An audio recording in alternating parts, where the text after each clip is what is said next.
Good morning, good morning. How is everyone doing today?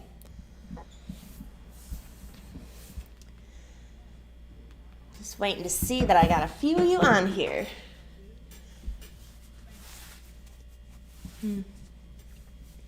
It's so nice out today. The sun's out. Like, I can't wait for my lunch just to go walk for a while. It'll be great. It'll be so good. Welcome to Root Shoots and Coffee. My name is Haley, and I come on here and open basically a forum for us to talk all things gardening. Any questions you have about things you're working on now, in the future, any gardening question, and we can pretty much tackle it here. So yeah, I'm glad you're here. I forgot my coffee today. Unfortunately, I made a beautiful coffee this morning and left it on my breezeway table. So that's a bummer. Good morning. Good morning, Dr. House and Georgia Gardner. Ooh. How are you guys today? Sunshine Country Chickens. Hello. Good morning. Good morning. There you all are. I knew you were here. I want to talk germination today a little bit. We get the question a lot. I guess I need a good way to phrase this. So, people will call in and say, oh, I just can't get them to germinate. But in reality, once we start talking through things, we figure out where they're dropping the ball somewhere and are able to get them right back on track and get things germinating. So that's kind of what I want to talk about here. Good morning from Texas, Detroit. Oh, that scrolled so fast I missed it. Oh yeah, Tanya, how are you?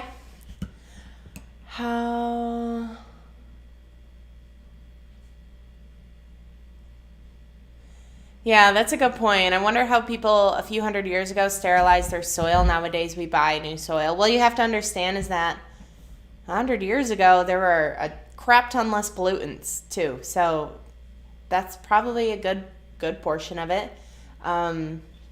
Pests evolve and create new species and everything coming off. So there's so many new ones in the last 100 years. There's a ton of reasons. Yeah, ton of reasons.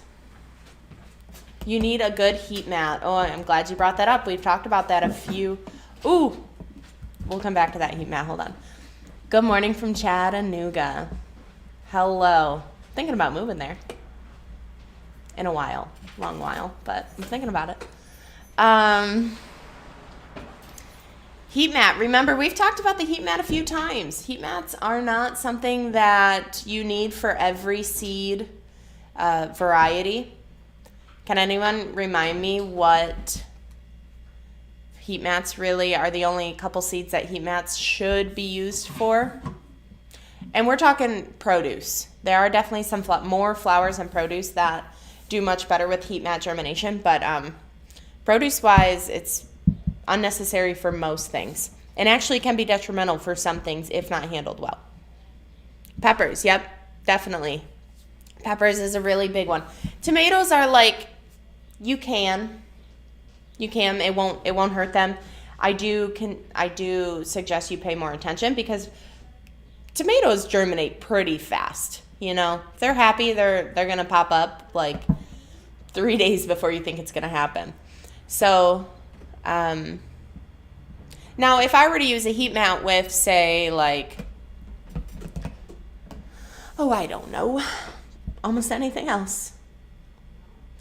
Any of my brassicas, cucurbits, anything like that, if I were to use a heat mat for that, it can really up the possibility of my plants getting super leggy. Now, legginess is caused basically by rapid growth or less light, not enough light, direct light on them. So that'll stretch your plants out really far. You'll get these really spindly stems, which obviously will not give you the strongest plants. So you got to be pretty careful with the heat mat. But I'm so glad you brought that up. Yeah, I don't mind using it for eggplant. Honestly, eggplant for me, I don't know what it is. I could I don't know. They germinate so easy for me. Old seeds, new seeds, all the things. Eggplants just are so easy. In my case, doesn't mean it would be for yours, so don't think I was. If you're struggling with eggplant, let's talk. We can get it to happen. Are there any seeds that do not want heat? Oh, yeah, absolutely. That's what I'm saying is most seeds don't need heat to germinate. Now, that doesn't mean you can put your seed starting trays in a really cold area. Say some people are like, oh, I'll start them in my garage. But does your garage hang above 55 at the bare minimum for some seeds, and like 60 on average for most seeds? In the winter, mine wouldn't. It's pretty cold here. It's insulated, but it's not heated. So you need a decent ambient temperature. So that means ambient is like the temperature of your room. Typically without excess, like bringing in a heater. Well, I have 3 and 2 are going Ooh, sorry guys, I bumped the computer.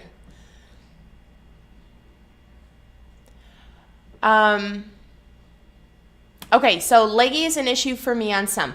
Remember, we talked about the fact that when Luke was on, if you guys caught the episode with Luke on, I think was episode 51. So it was, 3-4 weeks ago?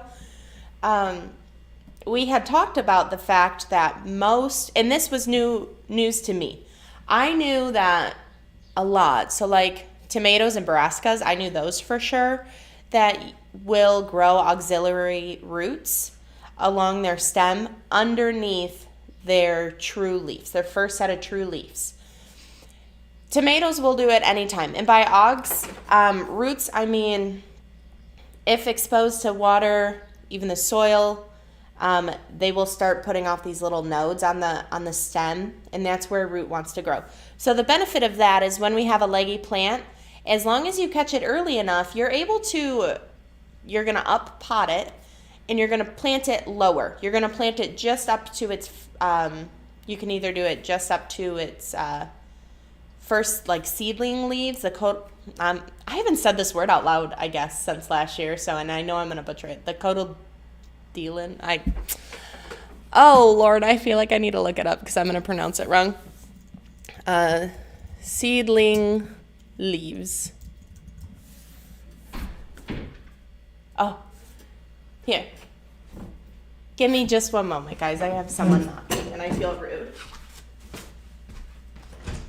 Can someone do the front door? There's someone there. You can have them in quietly. Okay, I'm back. Someone give me the proper pronunciation of cotyledon. I can't do it. Sorry, we're going to have a couple people in the store here for a hot second. Yeah, just keep them quiet for a little. Okay. Let's see. 6-year-old and I winter sowed them for the first... can you put that back on? Thanks. Sorry. My 6-year-old sowed for the first time. I didn't sift soil, just went and got some and used small sticks and leaf. Do I need to get better quality soil? Is that necessary? So we've talked about soil. Sifting soil for seed starting is important so even if you had lower quality, at least sifting soil would be important, because if you have chunks in your soil and you have these baby seeds just getting started, sending out really fresh, delicate roots, and they're running into blocks all the time, that is going to hinder their growth, right? And so your root system won't be as strong and developed as you want it to be. Now, if you're in like big pots, if you're outside, it's not really as prevalent of an issue because they have so much more ground to cover, right? So they can work their way around blocks. But if you're working in, say, like cell trays, like I often grow in 72 plug cell trays, you only have so much medium in there for them to start growing, right? And if even a quarter of it was taken up by big chunks, you're going to have some some competition in there for room. So sifting is more important even than fertility, because your seeds have all the necessary fertility they need to germinate, and not until they start producing their first set of true leaves do they necessarily need fertilizing. And that's something you can add in. So I would say definitely sift over fertility. You know, if you're trying to save some money, at least do that. Okay. As soon as they break soil, yes. Yeah, never enough time. Great point. Sunflower seeds need light to germinate. Most vegetables will germinate without light, but as soon as they break the soil, they need to be put under light with their lights, of course, very close. I agree with you. I do typically 2 inches. And yes, North Star, thank you. So typically with my produce, as long as I have the real estate under my grow lights, I put them all under. They don't need light, but the light's not going to hurt them. You, of course, don't want your light on 24/7, you know, so you want to recreate the outdoors, and we have day and night. So you want your lights kind of on a similar schedule. So I have mine off for at least 6 to 8 hours a day. So like a pretty typical night. So remember that too. Okay. Now, New Georgia Gardener. Yeah, I'm using, is it Mykos? I don't know the proper pronunciation, so I apologize. I'm using that this year too. And it's not, okay, so as long as you don't have a water soluble form, there's no harm in putting it into your seed starting mix right off the bat, right? Because, so for those of you who don't know, quick, water soluble means that once water hits it, it dilutes it and then it helps rush it through your soil. And if you have no roots there available to take up that water soluble fertilizer, it's just going to wash out. Now, a non-water soluble means that it will hang there and it's more of a slow release. As long as it's that, you can definitely mix it in, because by the time your roots get going, it'll still be there and able to take it out. Yeah. So do any of you use like the paper towel method or any other different types of methods for seed starting? Is everyone doing direct soil to seed contact for germination?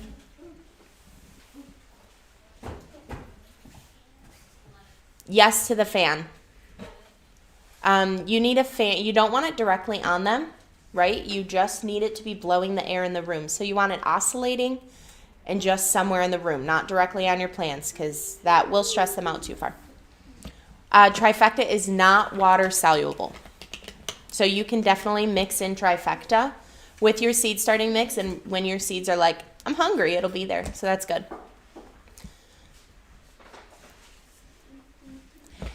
You know, I hear this too. So people do the towel for germination test. Tell me why. Tell me why you're doing it. And then if you get seeds to germinate, are you taking them off and getting those started in soil? The reason I ask is because I just haven't been super big on, not that it doesn't work, I just haven't used it, the paper towel method. Oh, turned up turnip. I haven't seen you in a little while, so welcome back. They say the roots often stick for them. Soak for 48 hours in water, a few drops of peroxide. Now, I've heard that too. That acts as a sterilization for your seeds as well. It pushes all the bad mold and mildew. Did you mean big on organics? Did you mean to write EM1? I don't know what that is, so I didn't know if it was a typo. If not, I'm gonna have to look that up, and I will, because that looks good. 5-gallon bucket. Go check out episode 41. Luke had a great equation for how he wanted to do it. It's not a ton. Maybe it was 2 tablespoons for a 5-gallon bucket. Go look at episode 41 when we're talking about soil. I don't want to tell you wrong and it's not coming to my head. Okay. I use coffee filters. Now, I've heard that too, is that some people use coffee filters over paper towel because the roots don't either stick or embed into them quite as much as with the paper towel. So have you guys tried that too? Germinate and then plant. Is there anyone who swears by it? I have so many seeds to start and I'm like, do I want to go through the extra step of doing it? Convince me. Someone convince me to try it. It's on my radar this year at least. After soak, I use Pro Mix. Yes, I use that as well. Use a paper towel in a gallon Ziploc bag on a towel on a heat mat.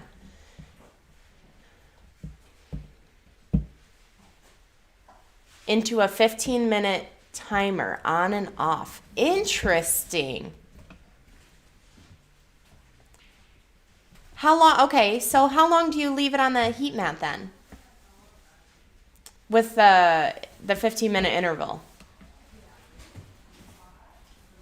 That's new to me. That's interesting. I haven't seen anyone do the interval. I've seen people do the paper towel method in a bag on a heat mat, but I've never heard the interval. So tell me more on that.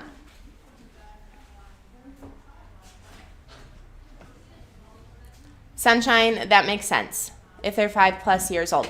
Now, I would consider it more. Like I just got some pineapple tomatillo seeds that are, I think we're close to like 4 years old or something.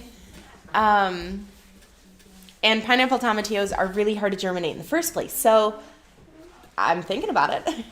Our inventory manager wants me to run an experiment on it and try multiple different ways of germinating these to see if I can get them going. Because like I said, even first year tomatillo seeds are tricky. It's not that they won't, they're just tricky. I've always had a hard time with tomatillos.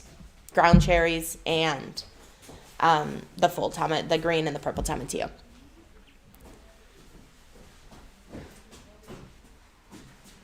Would winter sowing be a good way to start strawberry seeds? Heck yeah. And yes, Melissa, that's a good reason for it too. Strawberry seeds take forever. And that it's just they need cold stratification. And the seeds are so small too. Sometimes size makes me want to use winter sowing as well. So the seeds are so small, they need the cold strat. I'd rather let Mother Nature decide when she's ready to let those sprout, than having me babying them indoors because they will require a ton of attention, a ton. I would definitely go for the winter sowing. Oh, you guys are good. We're just chatting over here. Oh, they're in there. Yep. Okay. There you go. Okay, let's see. Should we use sterile soil before seed starting? You know, it goes both ways. Most people say absolutely. I've never really done it. Ice is covered with soap. Photoshop can really make whatever's in your Okay. head. You can learn regular tools and I don't know where this ad came from, guys. Make it stop. You just have to try it. Make it stop. Okay. I've never really done it. Like the hot boiling water over. A lot of people do it for a big reason doing it is pests. But I don't battle pests hard enough in my seed starting room to warrant me trying it, I guess. Because I have the fan, I sometimes use vermiculite. I definitely use cinnamon on top of my soil. Like all these reasons, I don't battle pests too hard. Now, some people sterilize their soil because they're concerned about disease. I haven't run into it. Same thing. I haven't run into it, not even once, to be concerned about it. So,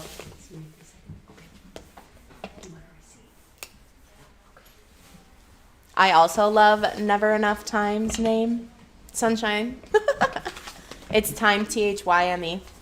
It's good. I like a good play on words.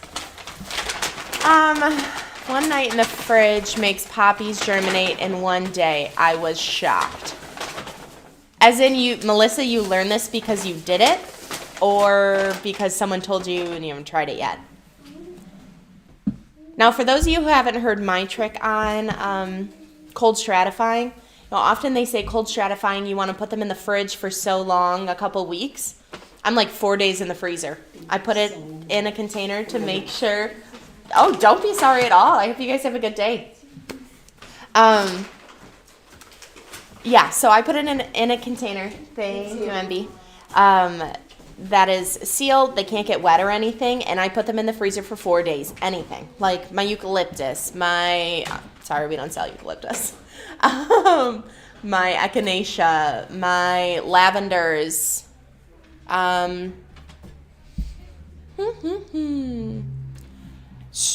one time I did strawberries, my strawberry seeds went in. So like anything that needs cold strat, 4 days in the freezer is my secret trick. Oh, Jacqueline, I'm so glad you brought this up. Do I need to sterilize my seed trays?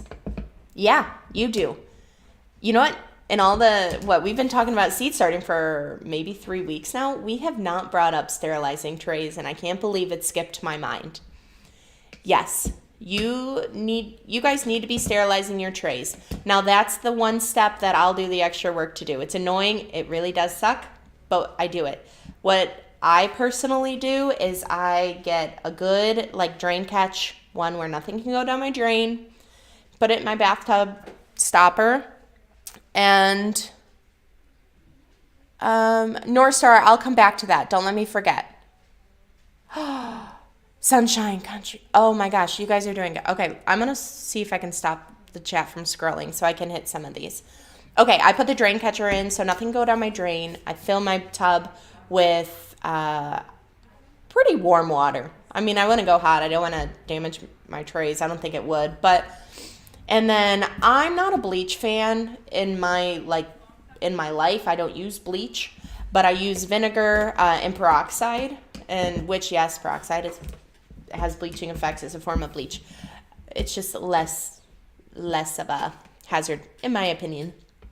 I use those in my water. And then I let them sit and soak for a while. I have a pretty high pressure shower head, so I spray them all down. That's how I do it. It's much easier. Do not go through and hand wash each individual hole. It will take you forever, and you will hate it. You need to sterilize your seed trays. Okay, I have never heard this, and I'm writing it down. Sunshine Country chickens. Have you been on with us a lot? Because I don't know if I haven't seen your name a ton, but dang, I'm happy you're here, so thank you. Okay, she or he uses colloidal silver. They use it in a mist form, and I'm so on board with this to give it a try. I use it often in my house for many things, so absolutely, why wouldn't I use it for this? I'm writing it down. Has anyone else ever used colloidal silver? Disease. Okay. Awesome. I'm going to do an experiment with that. That sounds really cool. Thank you so much for bringing that up. How do you know which seeds to cold stratify? You know, this one you're just going to learn over time.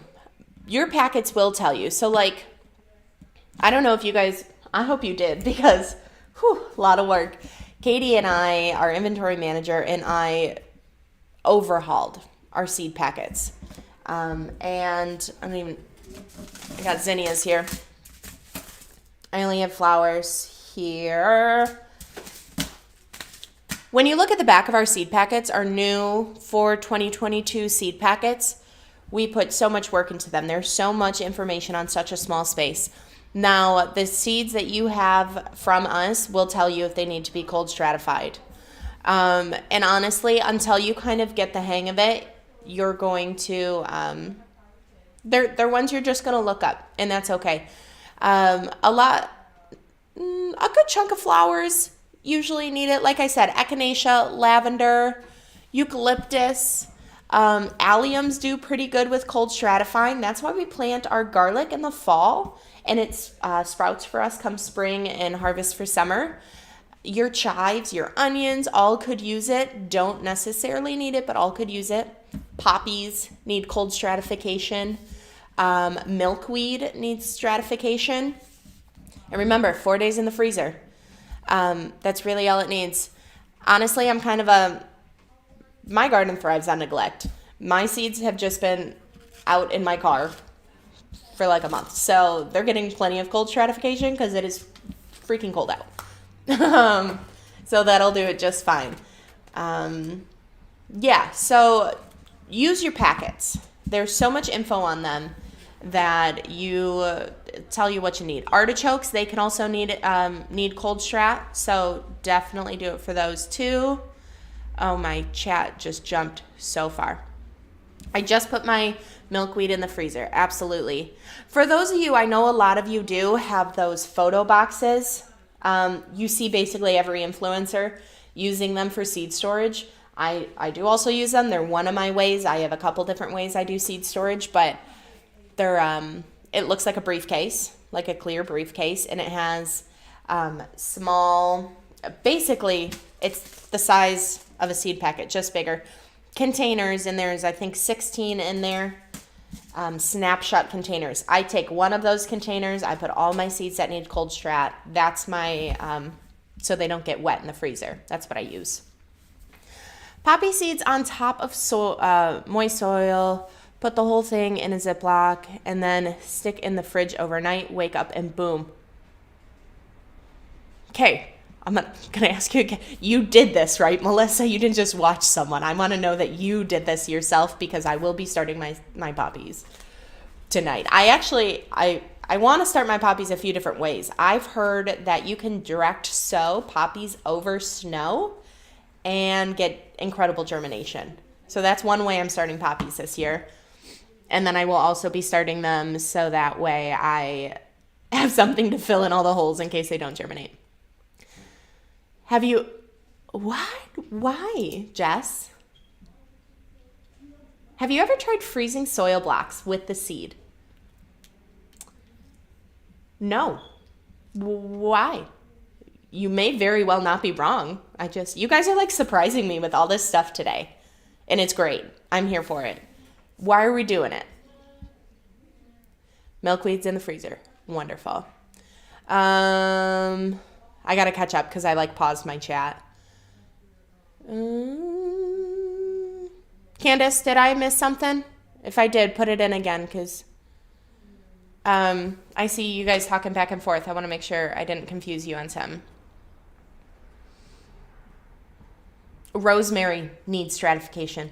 Put that baby in the freezer if you have it and then get it started because they take a long time. Oregano, chives, basil, spearmint, as well as bell, and nothing has sprouted. Sharon, how are you starting them? Are you just doing seed to soil to moisture contact, meaning you have them in trays somehow, some way? Are you sure you're maintaining your moisture level? It needs constant contact of those three things. Seed to soil to moisture. At minimum, seed to moisture, but when you're in that type of environment, the soil is what holds the moisture for you. That's why that's in there. Your peppers could use some warmth, so make sure you're warm enough. Nothing has sprouted. January 26th. What are we? We're at the 8th or the 9th of February.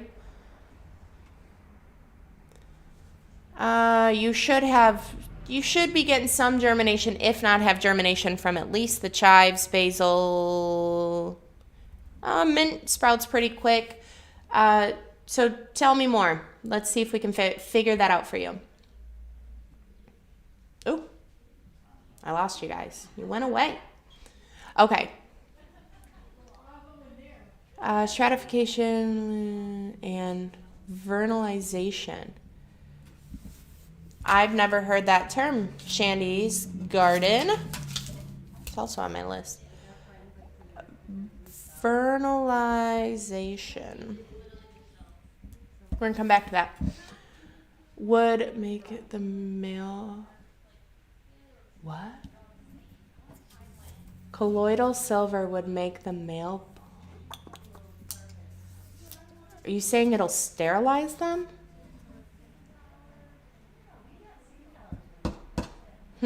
Next week, I'm gonna have some colloidal silver info for you because I'm really intrigued by it.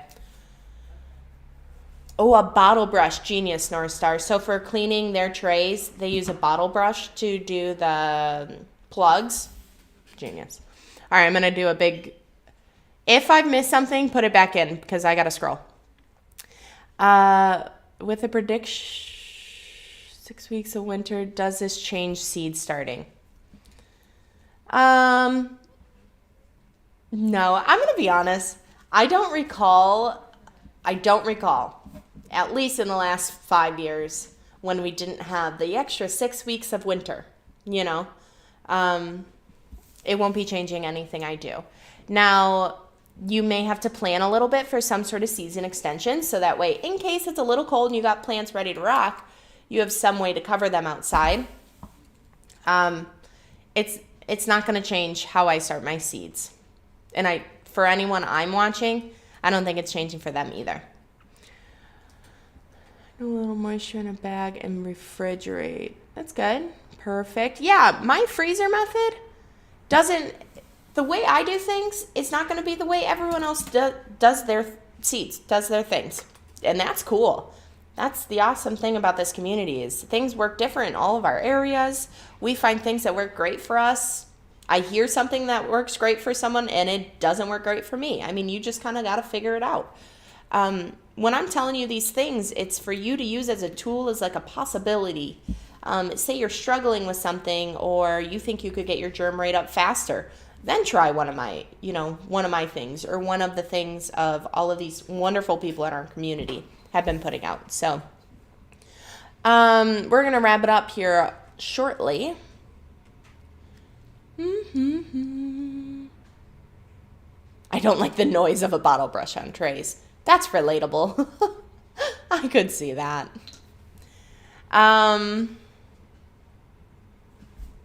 PPE.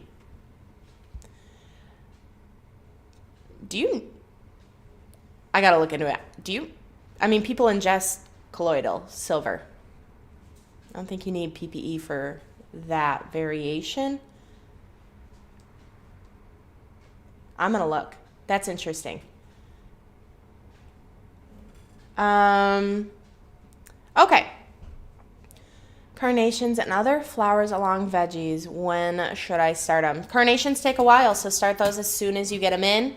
Any of your alliums, almost no matter where you're at in a growing zone, go ahead and get those started. And then I want you to go back to episode 52, I think, where I really talk about how to determine for each of you on your own how to know when to start things. I go through an equation.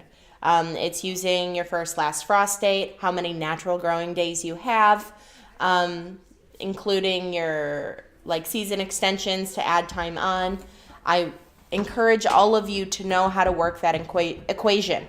Like I said, you can all put your zone and area in here and I can tell you all day when to start your things, but the cool thing about growing food is the ability to become self-sufficient. And I encourage you guys to make sure you're working on becoming self-sufficient in your education as well, right? As gardeners, as anyone in life. Sorry, guys, I don't even know where the phone is to shut it off. Okay, they answered it. make sure you guys are taking control of your education. There's so much information out here on YouTube. There's so much info on Instagram. And I mean, I know I try to teach you guys in a way that you can use at minimum like the context clues to figure things out for yourselves. I try to teach in like different ways so that way, you know, everyone learns in a different way, and I totally understand that. But become self-sufficient not only in growing your produce and your flowers and providing for your families, for your neighbors, for your friends, but your education needs to be in that as well. That should be a goal. And if it is not, I encourage you to make it a goal this year. Oh, good. I'm glad you didn't hear the phone. It was very loud to me. Yeah.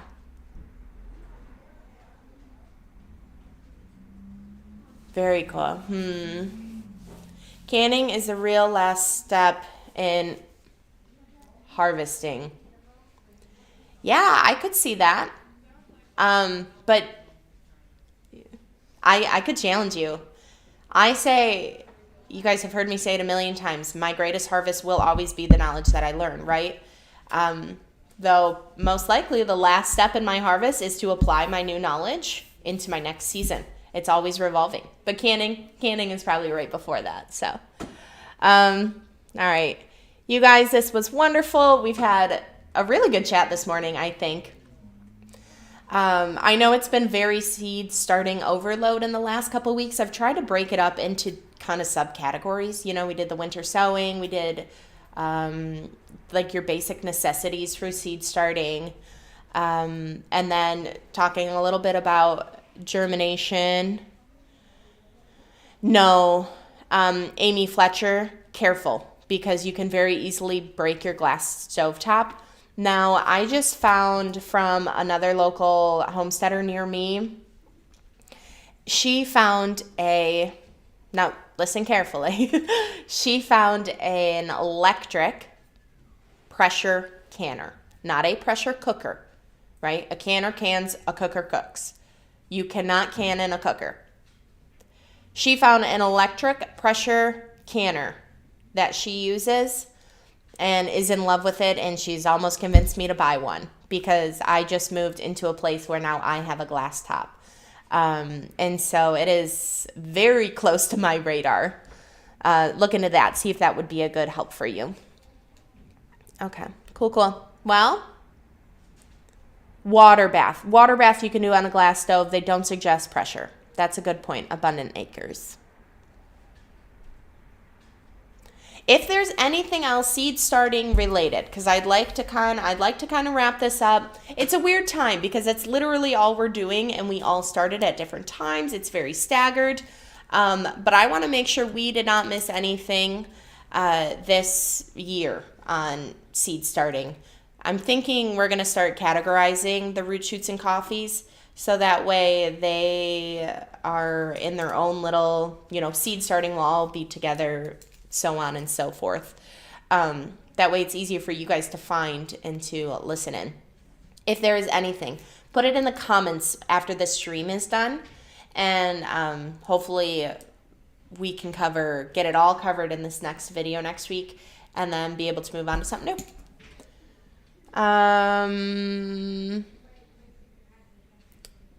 Is it better to start onions in a deeper container or regular? The onion plants they get tall, of course, and they should. Onions grow tall, they don't grow bushy, right? The root systems, it's not like a mirrored image. So you can start them in a normal pot. Okay, cool. Yes to your strawberry seeds. Cold stratify them, toss them in the freezer 4 days. All right. I think we got it all. You'll be able to yes, after. Thank you, North Starter, for all you do. I love you. You're wonderful, and I really appreciate you. So, all right, friends, we will talk next week. Put your comments in the comment section when this is done. And yeah, I hope you guys get out today, and I hope it's sunny because like I said, cannot wait to get out and walk. So get outside, do something, take in the vitamin D because I know we're all itching for it right now. Have a wonderful week, and